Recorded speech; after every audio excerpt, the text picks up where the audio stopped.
All right, let's talk about something that so many of us find, well, really frustrating: hair loss.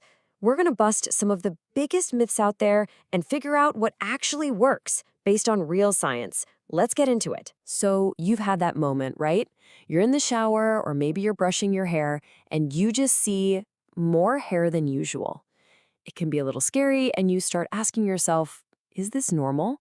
Well, if you're asking that, you're definitely not the only one. I mean, check this out. A 2022 survey in Singapore found that for a whopping 44% of people, hair loss is their #1 beauty worry. So, yeah, if you're concerned, you're in very, very good company. Let's move past the worry and get to the facts. We all do it. We try those quick fixes we see online or hear about from a friend. But here's the thing. What if those popular solutions are based on myths? What if they could actually be making things worse? That's exactly what we're here to figure out. Okay, first up is the big one.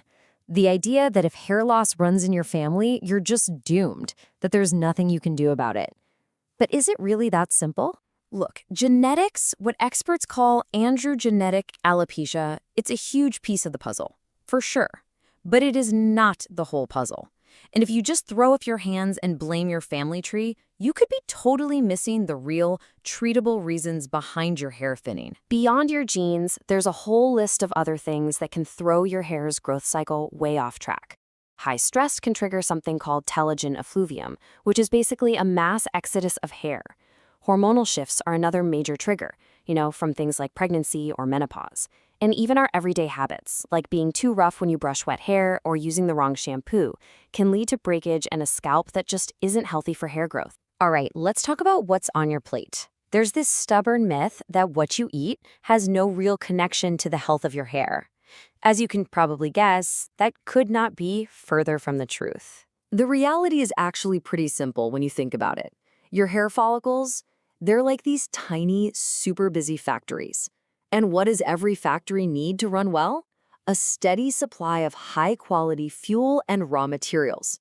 That's what they use to produce a strong, healthy product. In this case, your hair. So what should be on the menu to feed those follicles? Well, eggs are amazing for biotin and protein. Fatty fish like salmon give you those incredible anti-inflammatory omega-3s. Spinach is an absolute powerhouse of iron. Walnuts and other seeds bring more healthy fats, and lentils are just loaded with hair-loving protein, iron, and zinc. And you can even find these key nutrients in some of our local favorites. For instance, the herbs and garlic in a good backup tea can help improve circulation to the scalp. And the fish in a bowl of laksa, bam! They're your omega-3s. See? Eating for your hair doesn't have to be boring at all. And now for our final myth. You see some thinning, you head straight to the pharmacy, and you grab a bottle that promises a miracle. So many of us think these topical solutions are a one-stop shop for fixing hair loss. The most common one you'll see is minoxidil. And let's be clear, this is an FDA-approved treatment that can work. It widens the blood vessels in your scalp, boosting nutrient flow, and it helps keep your hair in its active growth phase for longer. So it can definitely make a difference. But what if how you're using it is limiting its true potential? What if you could dramatically boost how well it's absorbed and how effective it is?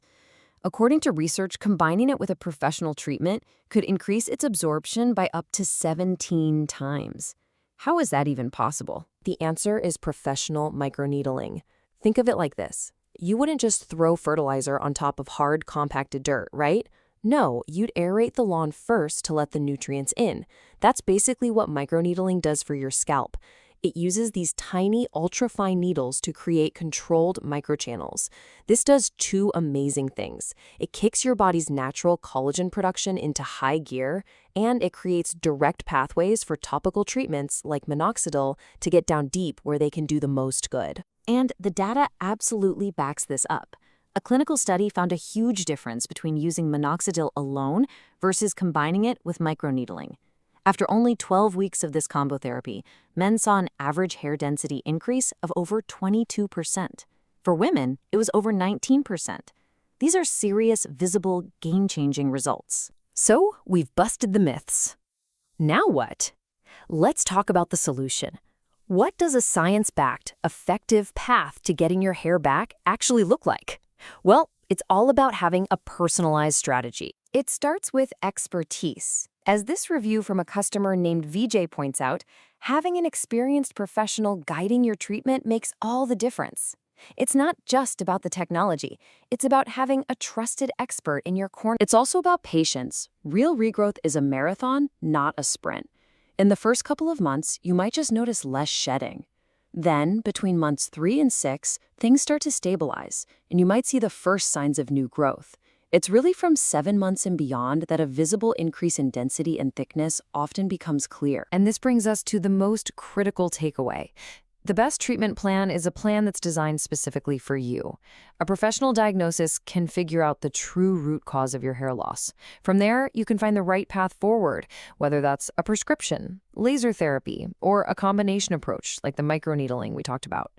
The right first step isn't buying a product, it's getting an expert opinion.